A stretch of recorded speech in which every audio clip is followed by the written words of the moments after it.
నమస్తే, welcome to reality check. ప్రస్తుతం మనతో పాటు ఉన్నారు ప్రొడ్యూసర్ చిట్టిబాబు గారు. నమస్తే అండి. సార్, చిట్టి సార్, ప్రస్తుతం అంటే తెలుగు సినిమా ఇండస్ట్రీకి సంబంధించి బౌండరీస్ మారిపోయాయనే మనం చెప్పుకోవచ్చు. మన సినిమాలు వేరే భాషల్లో కూడా ఆడుతున్నాయి, సక్సెస్ అవుతున్నాయి. మన నటీనటులు అక్కడ పనిచేస్తున్నారు, అక్కడ నటీనటులు ఇక్కడ పనిచేస్తున్నారు. ఈ డబ్బింగ్ సినిమా ఇవంతా వచ్చేసరికి, పాన్ ఇండియా మూవీస్ ఇవన్నీ వచ్చేసరికి సినిమాకి సంబంధించిన సరిహద్దులు చెరిగిపోయాయని చెప్పుకోవచ్చు. సో ఈ నేపథ్యంలో దంగల్ సినిమాలో చేసిన ఫాతిమా షేక్ గారు ఒక కమెంట్స్ చేశారు. నేను సౌత్ ఇండస్ట్రీ కూడా నా ఫొటోస్ పెట్టాను, బట్ అక్కడ ప్రొడ్యూసర్స్ కాస్త తప్పుగా మాట్లాడారు, లైక్ కాస్టింగ్ కౌచ్ అనుకోండి, అలా మాట్లాడారు అని చెప్పి ఇప్పుడు ఆమె ఒక వివాదాస్పద వ్యాఖ్యలు చేశారు, కొన్ని ఆరోపణలు చేశారు అంటున్నారు. First of all, as a ప్రొడ్యూసర్గా మీరు ఉన్నారు ఇండస్ట్రీలో, మీరేం చెప్తారు ఈ వ్యాఖ్యలకి సంబంధించి? ఈ ఊరిన తాను అమ్మాయి మార్కెట్ లేదు, సినిమాలు లేవు, తాను లైవ్ లో ఉంచుకుంటాం కోసం ఏదో పిచ్చి ఆరోపణలు తప్పితే దీంట్లో విషయం లేదు, ఏం లేదు. ఏదో తెలుగు ఇండస్ట్రీలో ఈ వీళ్ళ వెంటబడి వీళ్ళ కోసం సినిమాలు తీయరమ్మా. ఈ మొహాల కోసం సినిమాలు తీసే పరిస్థితి ప్రొడ్యూసర్ కోట్లు పెట్టి సినిమా తీస్తుంది, ఈ మొహాల కోసం చేయరు. ఏదో అవుతూ ఉంటారు వాళ్ళు. నార్త్ నుంచి ఇక్కడికి వచ్చేసేసి ఇక్కడ కుదిరితే బ్రహ్మాండం, సౌత్ ఇండియా ఇస్ బ్రహ్మాండం. వీళ్ళకి కెరియర్ కుదరకపోతే సౌత్ ఇండియాలో ఇది పిచ్చి వాగుడు తప్పితే వీళ్ళ మొహాలు వీళ్ళు అమ్మం అనుకుంటారు. వీళ్ళు నా కెమెరాకి చెప్పాలి కదా, వీళ్ళ మొహం పనికొస్తా, కెమెరాకి పనికొస్తా లేదా అని. వీళ్ళు అద్దంలో చూసుకుని నేను అందగత్తి, నాకు గొప్ప అందగత్తి, నాకు మించిన అందగత్తి, నాకు సౌత్ లో వేషాలు ఇవ్వలేదు, ఏదో ఆ కారణాలు పిచ్చివాగులు అవుతారు చెప్తే వీళ్ళ మొహాలు వీళ్ళు పనికిరాలేదు, కెమెరాకి పనికిరాదు, ఈ ఫేసులు ఆ మొహాలు పనికిరాక కెరియర్ లేదు. దానికోసం ఓడిపోయిన దానికి కుట్టి సాకులు ఎదుగుతున్నట్టు ఈ దరిద్రం మాటలు మాట్లాడుతూ ఉంటారు. ఇక్కడ సినిమాలు తీసేది సౌత్ లో కోట్లు పెట్టి సినిమా తీస్తున్నారు. ఈ మొహాల కోసం వీళ్ళతోటి బెడ్డుకు రమ్మడం కోసం సినిమాలు తీయరు. కోట్లు పెట్టి సినిమా తీసేది క్యారెక్టర్ పనికి వస్తుందా, సూట్ అవుద్దా, మేము అనుకున్న ఇమాజినేషన్ సరిపోద్దా అనే డైరెక్టర్ వస్తాడు.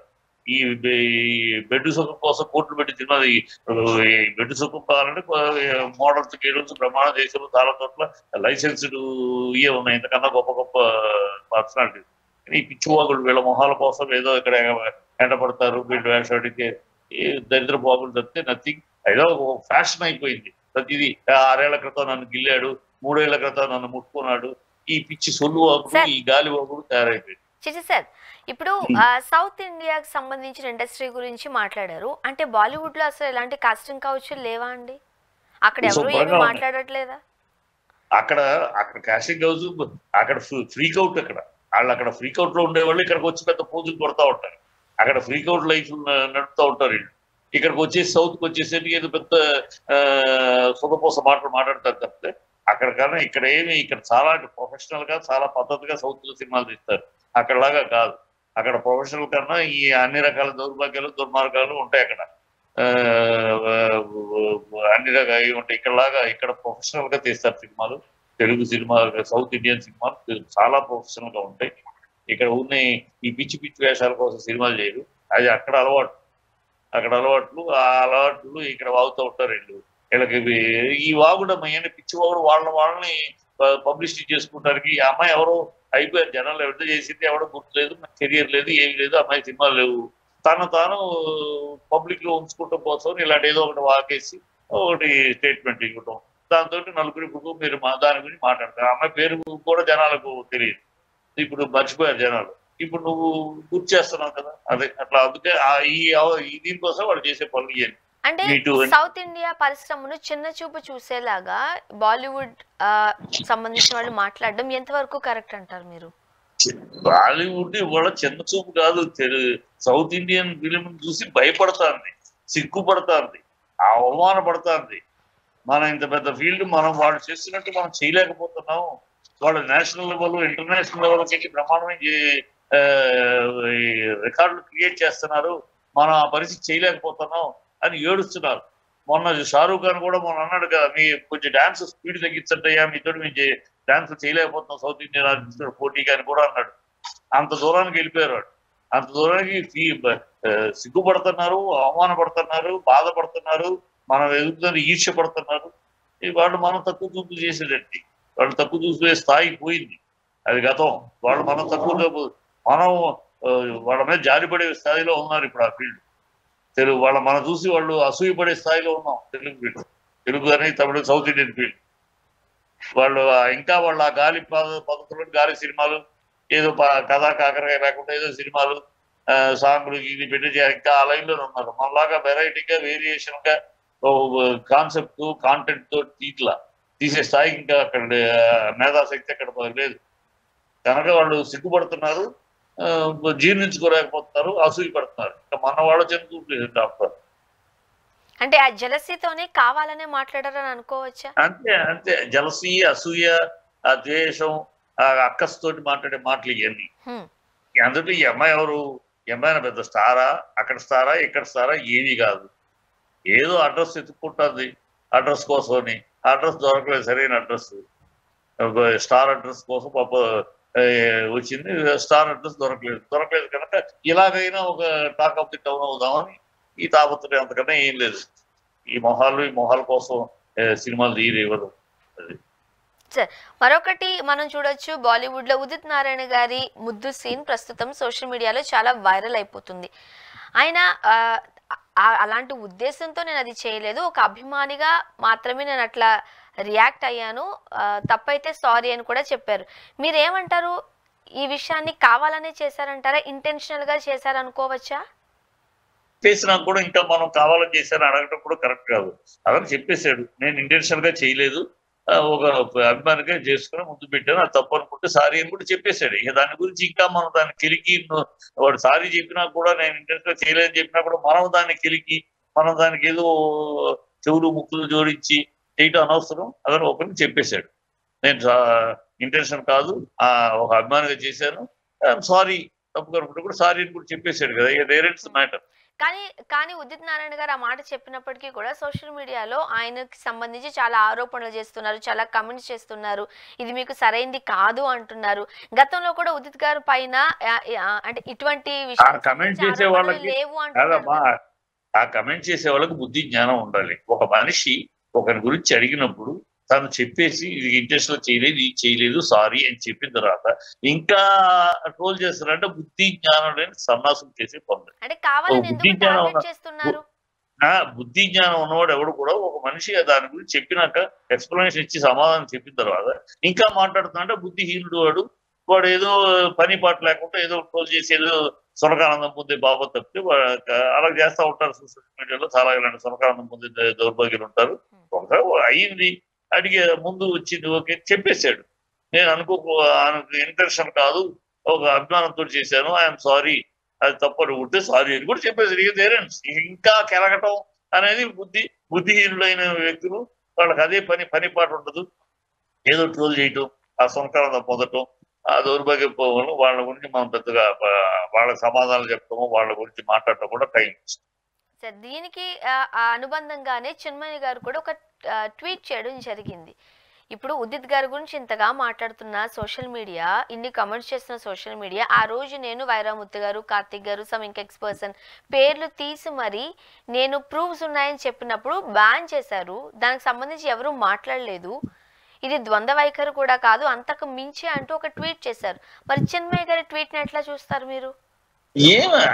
ఆయన ఈ ఫ్లోలో పడి ఉంటాడు అంతే తప్పితే, ఇప్పుడు ఒక మనిషి తన యొక్క ఎక్స్ప్లెనేషన్ చెప్పుకున్న తర్వాత ఇక దాని గురించి చిన్మయిగానే ఇంకోళ్ళైనా బుద్ధిహీనతే. అది చెప్పక ముందు బుద్ధి జ్ఞానం ఉన్నవాళ్ళు ఎవరైనా, ఒక మనిషి తన ఇది తప్పు అయితే క్షమించండి, నేను ఇంటెన్షనల్ కాదు అని ఓపెన్ గా ఎక్స్ప్లెనేషన్ ఇచ్చుకున్న తర్వాత ఇంకా దాని గురించి గెలుపుతారంటే ఇది బుద్ధి జ్ఞానం లేని మనుషులు చేసే పనులు. ఏమాత్రం ఇంగిత జ్ఞానం ఉన్నా ఆ కమెంట్ చెయ్యరు. అది ఎవరైనా సరే, అది ఎంతటోళ్ళైనా అలాంటి కమెంట్ చేసి ఇంగిత జ్ఞానం నశించిన వాళ్ళు చేసే పనులు అంతే. సార్ నెక్స్ట్ ఇప్పుడు లావణ్య గారు, మస్తాన్ సాయి గారు ఇష్యూ మీరు చూసే ఉండుంటారు. లావణ్య గారు అంటే మళ్ళీ రాజ్ తరుణ్ గారు తెర మీదకి వస్తారేమో అనుకున్నారు, కానీ మస్తాన్ సాయి గారు వచ్చారు. కనీసం ఒక 200 నుంచి 300 వరకు న్యూడ్ పిక్స్ అండ్ వీడియోస్ ఉన్నాయట. సో చాలా మంది ప్రముఖులు ఆ వీడియోస్ లో ఉన్నారు అంటూ వార్త. ప్రస్తుతం పోలీసుల చేతిలో హార్డ్ డిస్క్ ఉంది అంటున్నారు. ఏంటి ఇప్పుడు లావణ్య గారు ఇది ఇవ్వడంలో ఉద్దేశం ఏమనుకోవచ్చు? ఏం జరిగి ఉండొచ్చు అంటారు? ఆ అమ్మాయి మొదటి నుంచి చెప్తాంది, నా దగ్గర చాలా వీడియోస్, చాలా సాక్ష్యాలు ఉన్నాయి, ఆ సాక్ష్యాలు సేకరిస్తారు, వీళ్ళు చేస్తున్న దౌర్భాగ్యం, వీళ్ళు ఎంత బ్లాక్మెయిల్ చేశారు, ఏమేమి చేశారు అని చెప్పుకుంటా వచ్చింది పాపం. వచ్చింది. ఇప్పుడు 1 year పట్టింది ఈ సాక్ష్యాలన్నీ సేకరించడానికి. సేకరించింది. ఇవాళ ఆర్డిక్స్ ఇవ్వమని గొడవ చేసి ఆ అమ్మాయిని మీద హత్యా ప్రయత్నం కూడా చేశారు. అది కూడా వాళ్ళు పోలీసులు ఆ ఇంటికి వచ్చి పట్టుకున్నారు. సో వాడు ఒక గ్యాంగ్, అది ఒక గ్యాంగ్. ఆ గ్యాంగ్ చేతిలో చాలా మంది చిక్కున్నారు. ఆ చాలా మంది చిక్కున్నారు అనేది దబాయిస్తూ వచ్చారు. ఇప్పుడు సాక్ష్యాధారాలు ప్రొడ్యూస్ చేసింది అమ్మాయి. ఇది జరగాలి. ఇది అమ్మాయి హ్యాట్స్ ఆఫ్ లావణ్య. ఎక్కడ ఇది కాకుండా భయపడకుండా దేనికైనా మొత్తం సాక్ష్యాలు కలెక్ట్ చేసింది, హార్డ్ డిస్క్ కలెక్ట్ చేసింది, అన్ని పోలీసులు చెప్తుంది. పోలీసులే విస్తుపోతున్నారు. ఇన్ని నగ్నమైన ఫోటోలు అనేక అమ్మాయిలు చేయటం, బ్లాక్మెయిల్ చేయటం, ఎన్ని రెడ్ హ్యాండెడ్ గా దొరికాడు. ఇప్పుడు కనుక ఇలాంటి వాళ్ళకి ఖచ్చితమైన పనిష్మెంట్ జరగాలి. ఆడపిల్లల జీవితంలో ఆడుకునే ఇలాంటి ఎదవలకి, ఇలాంటి మృగాలకు సరైన శిక్ష పడాలి. అది దానికి తగిన ఆధారాలు కాదు. ఎప్పుడు ఏంటంటే ఆధారాలు అనేది కదా మనకు ముందు. ఈ ఆధారాలు పాపం 1 year గా అమ్మాయి నానా అవస్థలు పడి, నానా కష్టాలు పడి, నానా బెదిరింపులకి, ఇప్పటికీ ఫోన్లు బెదిరింపు కాల్పులు అన్నిటికీ తట్టుకుని కలెక్ట్ చేసి హ్యాట్స్ ఆఫ్. అది ఎలా ఉండాలి? ఒక ఆడపిల్ల తన జరిగిన అన్యాయానికి తట్టుకుంటానికి ధైర్యంగా నిలబడి పోరాడింది. చాలా మంచి విషయం ఇది. వాడికి తగిన శిక్ష పడుతుంది.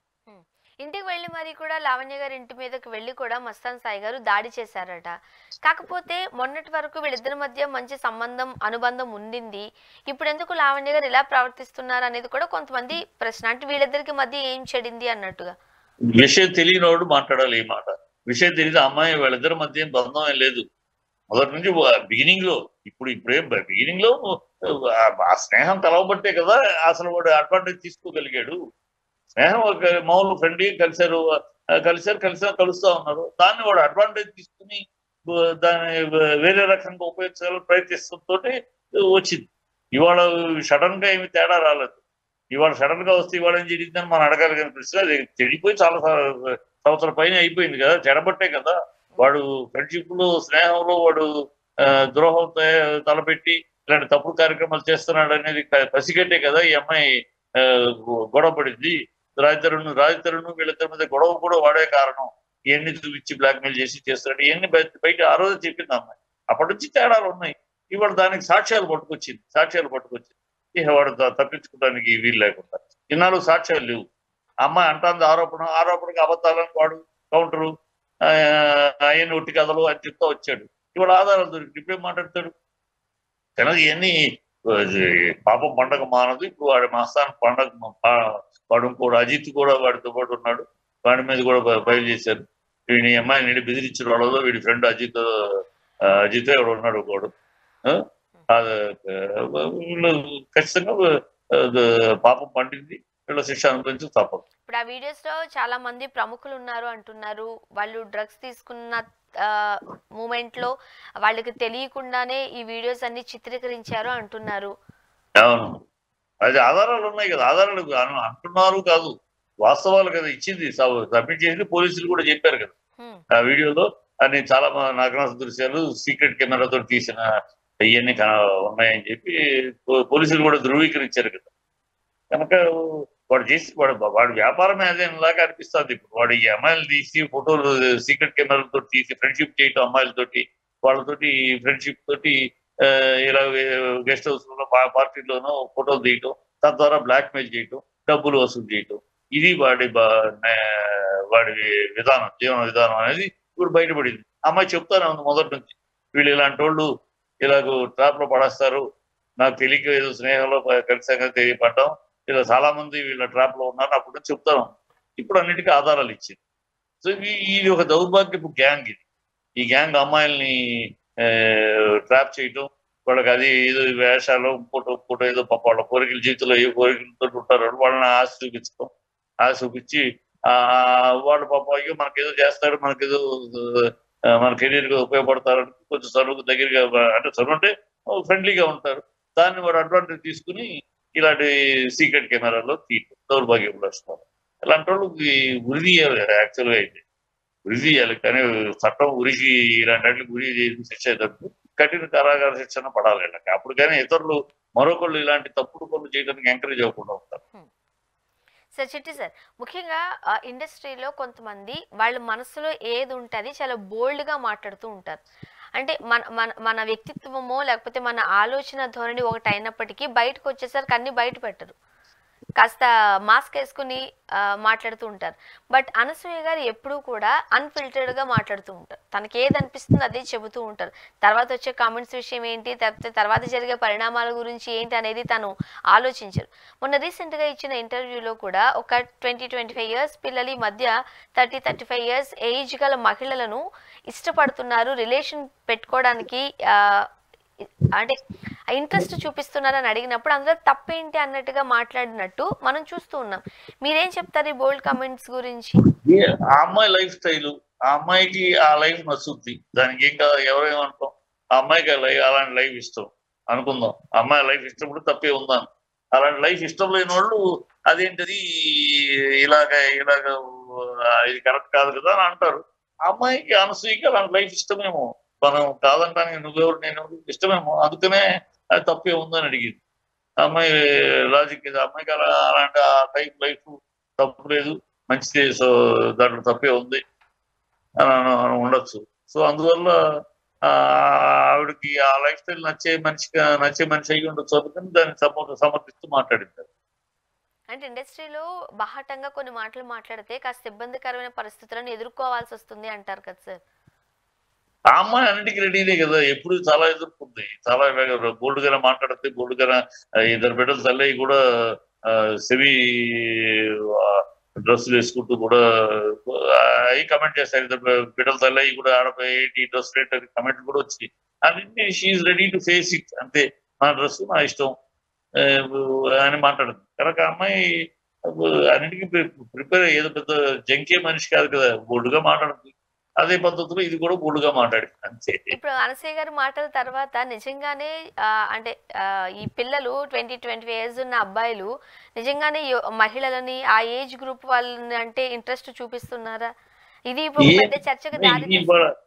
మీరు సొసైటీ చూస్తే వాళ్ళ అనసూయ ఉంది, తప్పే ఉందని జరుగుతున్నాయి సమాజంలో, సొసైటీలో it's already this going on. అదేం సొసైటీలో కొత్త లేనిదేం కాదు, సొసైటీలో ఉంది. సొసైటీలో గతంలో కూడా అఫీషియల్ గా కూడా ఏజ్ పెద్ద అమ్మాయిని కుర్రాళ్ళు పెళ్లి చేసుకుంటూ కూడా ఉంది, ఏం కొత్త కాదు. సచిన్ టెండూల్కర్ పెళ్లి చేసుకుంటే ఎవరన్నా తనకన్నా వయసులో పెద్ద అమ్మాయి. ఇవన్నీ సమాజంలో లేనిదేం కాదు, సమాజంలో ఉన్నదే జరుగుతున్నాయి. ఎవరు అడిగి తప్పే ఉందాం, జరుగుతున్నాయి సమాజంలో, జరగదేం కాదు కదా, ఎక్కడా జరగని కని విని ఎరుగని విషయాలు ఏం కావు, ఇవన్నీ జరుగుతూనే ఉన్నాయి. ఆ మోహం అనే దానికి వయసు అడ్డు కాదు, నీ మీద నాకు మోహం, నా మీద నీ మోహం అంటానికి వయసు అనేది కాదు, మోహానికి వయసుకి సంబంధం లేదు. ఇప్పుడు అది తప్పు కూడా కాదంటున్నారు సార్, మీరేమంటారు? తప్పు కాదా అది? తప్పు అంటే తప్పు కాదు అంటానికి అసలు వీళ్ళు ఏమిటి తప్పు? అనైతికంగా వాళ్ళు ఉన్నారా, పెళ్లి కలిసి జీవిస్తున్నారా? కలిసి జీవిస్తే తప్పు కాదు. అది వయసును బట్టి ఏదో ఉండకూడదు, తప్పు కాదు. వయసును బట్టి వయసు ఎట్లా అయినా ఉండొచ్చు, వాళ్ళ కలవాలి తప్పితే, మైండ్ సెట్స్ ఈ కలవాలి తప్పితే వయసు ఇచ్చినట్టు ప్రతిబంధకం కాకుండా, అలా కాకుండా కలిసి జీవించకుండా తప్పుడు మార్గంలో లివింగ్ జీవిస్తున్నారా?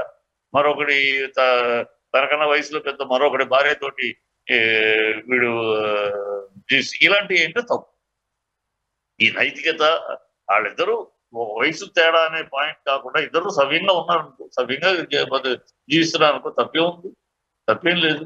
వయసు ఏమి ప్రాతిపదిక కాదు, వయసును బట్టి ఇంతకన్నా తక్కువ ఉండాలి, అంతకన్నా ఎక్కువ ఉండాలి అదేం కాదు, అదేమి రూల్ అని నిజమే కాదు. పెద్దలు పెట్టారు వయసు తేడా ఉంటే కొంచెం అని, అదేమి శాస్త్రబద్ధంగా కాన్స్టిట్యూషనల్ గా కాదు కదా. కనుక అది వాళ్ళు సవ్యంగా నైతికంగా బతుకుతూ ఉంటే వయసు ఇచ్చినాడు కాదు, తప్పు కాదు.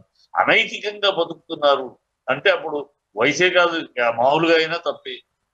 సో అనైతిక జీవితం గడుపుతున్నారా, నైతికంగా గడుపుతున్నారా అని ప్రశ్న. ఆ ప్రశ్న నైతికంగా ఉన్నప్పుడు ఇట్స్ నాట్ అన్ ఇష్యూ, అనైతికంగా ఉన్నప్పుడు ఎవ్రీథింగ్ ఈజ్ అన్ ఇష్యూ, అంతే కదా. సార్ మంచు మోహన్ బాబు గారు అలానే మంచు మనోజ్ గారు ఆస్తి తగాదాలు వెల్ డిసిప్లిన్ ఫ్యామిలీ అది ఇంతవరకు. కాకపోతే చాలా కుటుంబాల్లో జరిగే ఆస్తి గొడవలకు సంబంధించి మోహన్ బాబు గారు మధ్యవర్తిగా వర్తించి కుటుంబాన్ని కలిపారు. ఇప్పుడు ఆయన ఇంట్లో వచ్చిన సమస్యను అంటే ఎవరు బంధువులు కానీ ఎవరు జోక్యం చేసుకోవట్లేదన్నట్టుగానే చూస్తూ ఉన్నాం. నిన్న కలెక్టర్ గారు ముందు హాజరయ్యారు. నువ్వా అన్నట్టు మాట్లాడుకున్నట్టుగా వార్తలు వస్తున్నాయి. ఏం చెప్తారు సార్, ఎందుకు మనోజ్ గారు ఇలా తయారయ్యారు? దీని గురించి ఇప్పుడు నేనేమి కమెంట్ చేయదలుచుకోలేదు, ఎందుకంటే కోర్టులో ఉంది. మళ్ళీ వచ్చే వారానికి వాయిదా వేశారు కోర్టులో.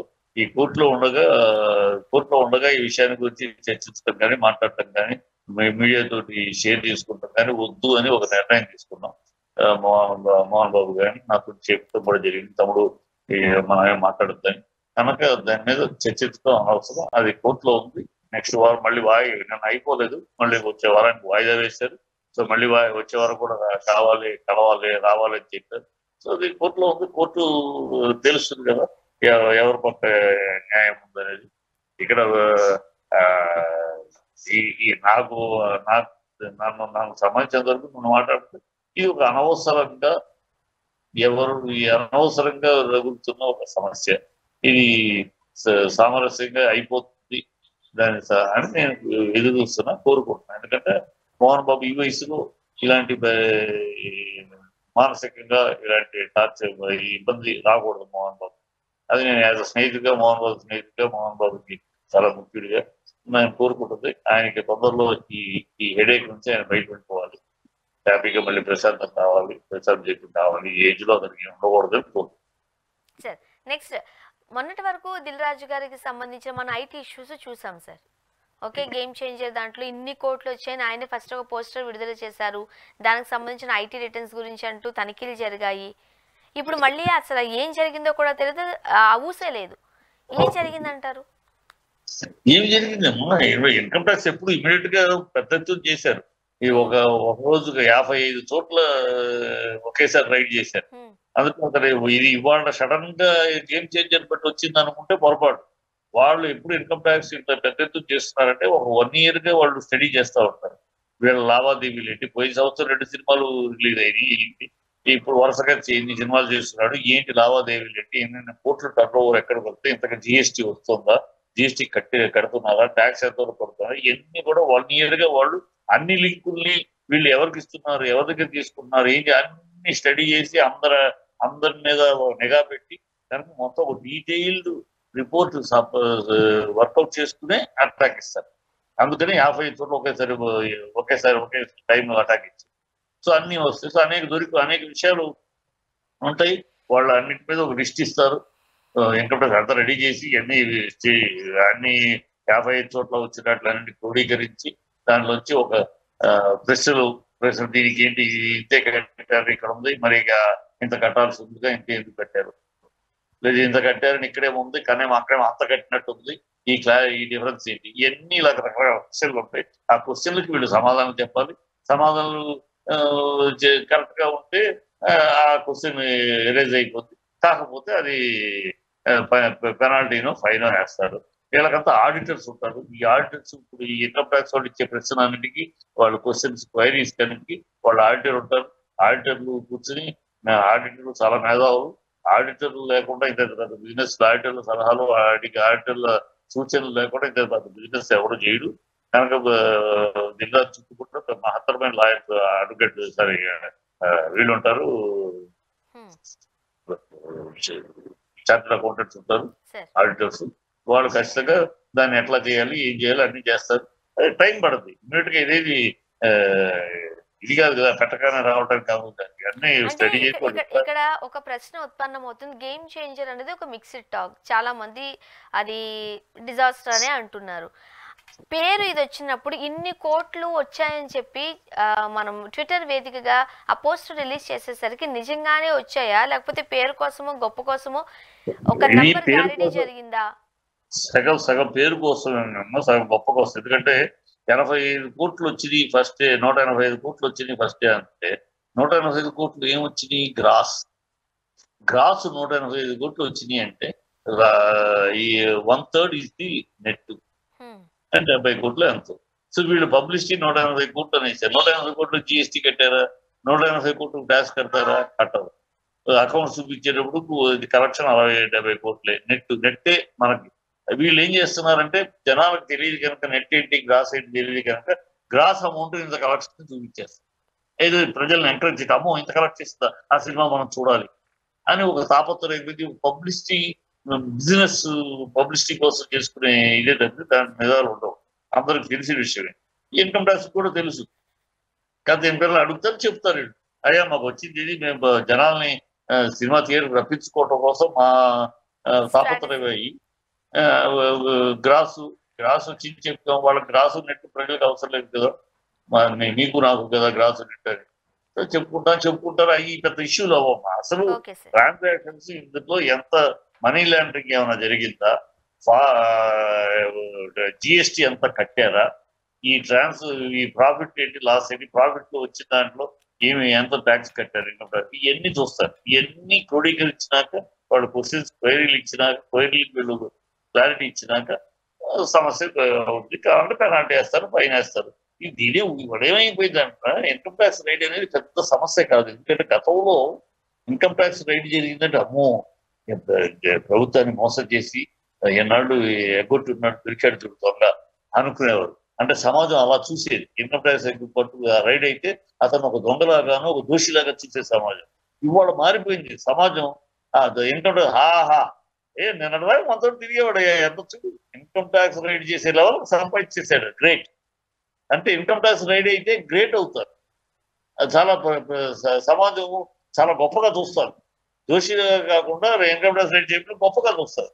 ఇక నాకు భయం ఏంది, ఏమో ఊరేస్తారా, జైలుకి వేస్తారా, ఏం లేదు కదా, పెనాల్టీ వేస్తారు, ఫైన్ వేస్తారు, ఏముందంట దీంట్లో దీనికి పెద్ద భయపడాల్సి కంగారు పడాల్సి ఏమి లేదు అన్నట్టు అయిపోయింది. సో ఇన్కమ్ ట్యాక్స్ రైటింగ్స్ అనేది వెంటనే ఇష్యూ అయితే ఉందంట, ఫైన్ వేస్తే కడతాం. మార్కెట్లో ఇన్కమ్ ట్యాక్స్ రైట్ అంత స్థాయికి ఎదిగిపోయారు, ఇంకా బాగా అప్పులు పడతాయి. కానీ ఇది క్రెడిబిలిటీ అవుతారు. ఇన్కమ్ ట్యాక్స్ రైట్ అనేది become credibility person, not a discredit.